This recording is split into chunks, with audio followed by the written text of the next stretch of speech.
Hello, everybody. I'd just like to give you a little more of an update about what's going on. You may not see that many regular updates for a little while, at least like a week or so, like 1 or 2 weeks. I know I haven't been putting that much out. It's been like a month since I've had my last real review. The reason for that is things are getting kind of heavy down here at the house. There's a situation going on that I can't really talk about, but it's pretty serious. So I've got to stay here at the house and kind of take care of things, just kind of hold things down, and as a result, it's kind of really weighed on my mind. You know, it's really stressful going on around here.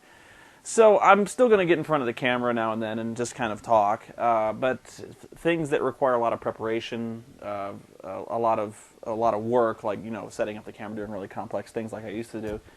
That's kind of out for a little while. I am working on some new stuff. I am writing all of the time. It's just actually getting stuff shot in the can and getting it edited. That's kind of posing the real problem, just for a lot of reasons. I am putting up new Mystery Disc stuff all the time, though. There are a bunch of new plot lines going up. I think about half of them are online right now. Quick thing, though. A lot of people don't realize, when it comes to Mystery Disc, that when you reach the clue phase, when you start clicking on the links to find the clues after you've seen the movies, there are 3 pages of clues. They're probably not in the notes because I've kind of been in a hurry putting them all up, but there are 3 different pages of notes of clues that come up. So you'll see like a page of about 6 of them, and then if you wait about 10 seconds, there will be another page, and in another 10 seconds, there will be another page. So if you're not solving the mysteries, that's why.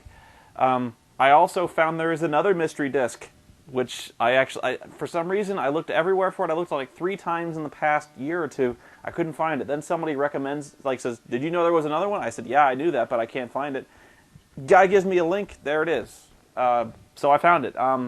We'll see how the first one goes. It seems like you guys really like it. The reviews have been pretty positive on that. I did want to talk briefly about, I bought a new game lately. Everyone's really excited about the new Mega Man 9. I have not played that yet. Haven't had time. The games I have played, I played Civilization 4 Colonization, which I like a lot. The only downside is, I think the tutorials could have been a lot better for that game.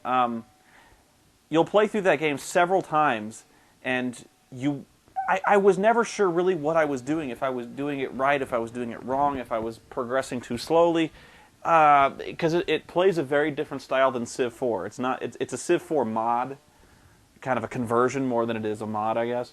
And the difference is, you're not really focusing on building your cities. You do build cities, but you never build units. You recruit units from the motherland and you bring them over.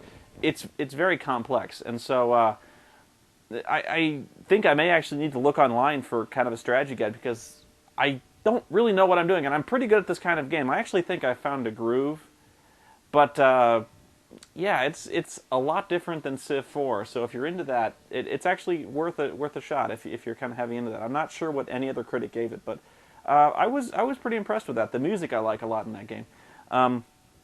Another game that's really popular right now, a lot of people are talking about it, is the new Silent Hill Homecoming game. The latest game to come out on like every console. It's on 360, on PS3. And I have not read many reviews, but I have heard that reviews are really mixed when it comes to this. Some are saying it's best ever. Some are saying it's pretty inferior. I played through it to the end. And I'll give you my review, and I tend never to give like 3 out of 5 reviews. I never tend to give stars, because I find that then people start equating your reviews. Like, so this game is as good as this game, or this movie is as good as this movie because you gave it the same rating. No. I'll tell you what I liked and what I didn't like about it. First of all, it is a good game. It's a Silent Hill game through and through, and if you like Silent Hill, you will probably like this game. It does a few things differently, however, and a lot of people are turning against the game because of that.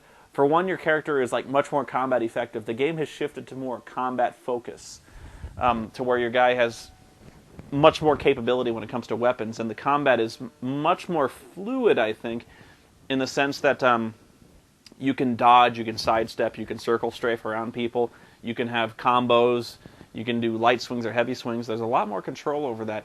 And I like that. Some people liked the idea of the earlier games where your guy was never that good at combat, like they're a terrible shot.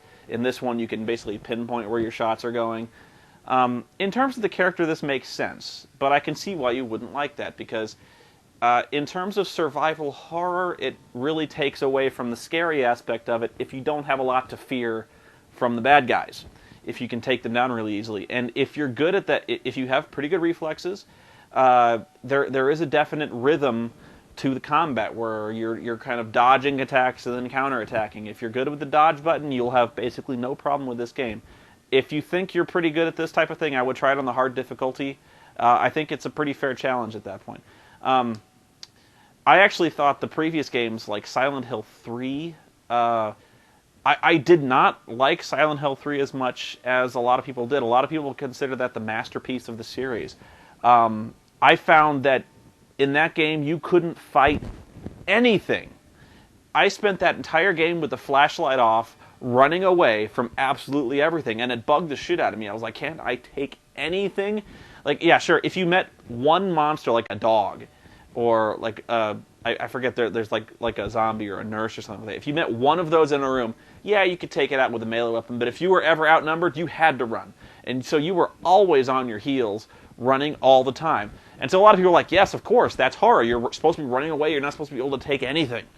I think that was kind of the other extreme. So I think on one end of the extreme you have Homecoming, where you can basically take every monster you encounter, which I think makes it much less scary. And then there's Silent Hill 3, where you were absolutely sweating every monster that comes around. And so, like, you know, if you wanted to take out one of the larger monsters, it would take almost like every bullet you had out of the larger guns. That was crazy.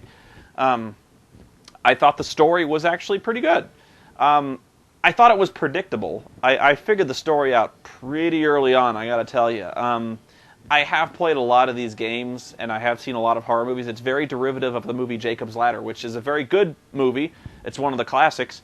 But if you've seen that, I think you'll figure out a lot of what's going on. And you'll kind of recognize a lot of homages. The graphics. A lot of people were impressed with the graphics. The very few reviews I did read and I've seen on TV, they were impressed with the graphics. I was not. I got to tell you, judging from the PlayStation 3 version alone, I haven't seen the 360, the graphics on the PS3, I'm sorry, those are not next-gen graphics. I have seen better. I have seen a lot better when it comes to next-gen graphics. I thought Silent Hill 3 on the PlayStation 2 looked better than Homecoming. It's just not that impressive. I thought the character models were very low resolution. I thought the facial mapping, like the lip sync, was off all over the place. I was not impressed with that. I thought the level texturing was pretty good, and they had a really cool filter on the screen. Like when you go into the alternate world, there's like this really grainy filter. But that was in Silent Hill 3. I did not see a lot of difference. I actually thought it looked inferior to number 3.